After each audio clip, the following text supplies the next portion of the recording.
Penn State 51, Maryland 15. That's Nate Bauer. I'm Greg Pickel from Blue White Illustrated. Nate, Penn State, I think some fans were a little bit concerned about this game coming into it. We all picked Penn State to win, but I think we'd be lying if any of us picked a point spread that ultimately would reflect the outcome of this game. Penn State controls it pretty much from start to finish. Yep. One Maryland touchdown comes after a special teams penalty. The other one came after some penalties on Penn State that I'm sure fans are debating right now at BlueWhiteIllustrated.com on the message board. But just your initial thoughts on this contest. Penn State takes one of the year. Yeah, I thought that certainly you saw some pretty obvious differences, right? From the team that you saw last week, certainly 2 weeks ago in Columbus, to the one that took the field tonight. Drew had a great game. He played really well. He had not had that type of game in a while or at all, right? I mean, this is arguably his best game. Dante Cephas, right? Where are the differences? Dante Cephas made some spectacular catches, great catches, and including the fact that the first one put them on the board first, gave them a foothold to really kind of control. I felt like the rest of the game, it just never got closer after that. I mean, you just had a game that played out exactly into Penn State's hand. They dominated time of possession, first down, you name it, the turnovers, all of that stuff. Penn State won those battles, and it all kind of came down to setting the tone, and I felt like demoralizing Maryland in a lot of ways. Yeah, there's no question about it. A lot of the talk in James Franklin's post-game news conference, which might at some point upload to YouTube. You'll be able to find it there just where you find this, if so. But I think a lot of questions after this game were about what were the differences on offense, and they're pretty simple. Penn State 7-12 on third down, 3 of 3 on fourth down, because they had manageable third and fourth downs. It wasn't constantly 3rd and 8, 3rd and 9, 3rd and 6, what have you. So to me, that's the biggest difference on offense. Yes, you got some guys who step up and make plays. Dante Cephas being one, the tight ends being other ones. KeAndre Lamber-Smith had a good day. You know, he didn't find the end zone. There were plenty of guys who stepped up on this offense, but all told, I mean, Penn State played the kind of game it wanted to on offense. It didn't make mistakes, and that leads to 51 points with an easy win. Yeah, the funny thing to me is the score didn't really ever matter. Right? As if Penn State had won this game 24-7, I would have felt the same way about their ability to control this game as I do about 51-15. Right? It was the same. It was the same idea, right? Is that they were going to impose their will.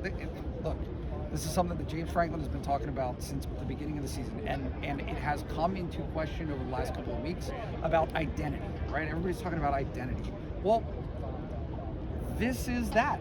Like, this was the same thing that they were doing earlier this season. They just weren't as effective at it the past 2 weeks, and it's not something that I expect to dramatically change. They haven't changed the identity in any capacity. Right? They have had more explosives for sure, and that is a huge step in the right direction for this offense. But just as a team, defense being suffocating, giving the offense great field position, right?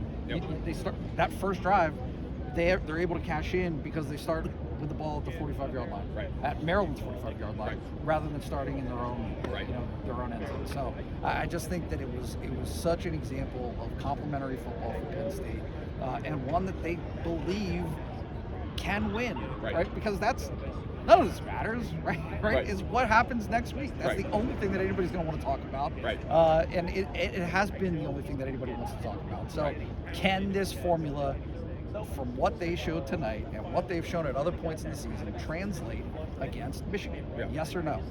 That's really all that matters at this point, Nate. You are right. A couple notes here. Chop Robinson with the team not playing today. James Franklin essentially saying that he had to check some boxes to get back on the field. Warming up before the game, putting on the pads, etc., allowed him to possibly check some of those boxes. So I don't know about you. I came away with the sense he's probably back next week. I don't think it's a guarantee, but that would be my sense. I mean, Vanover was here, didn't play. Obviously, they're trying to get him back as well. Trey Wallace not here, ruled out before the game, so it looks like you have a thought on your mind. KeAndre Lamber-Smith went down at one point, needed attention medically, but he was fine. He came right back in the game.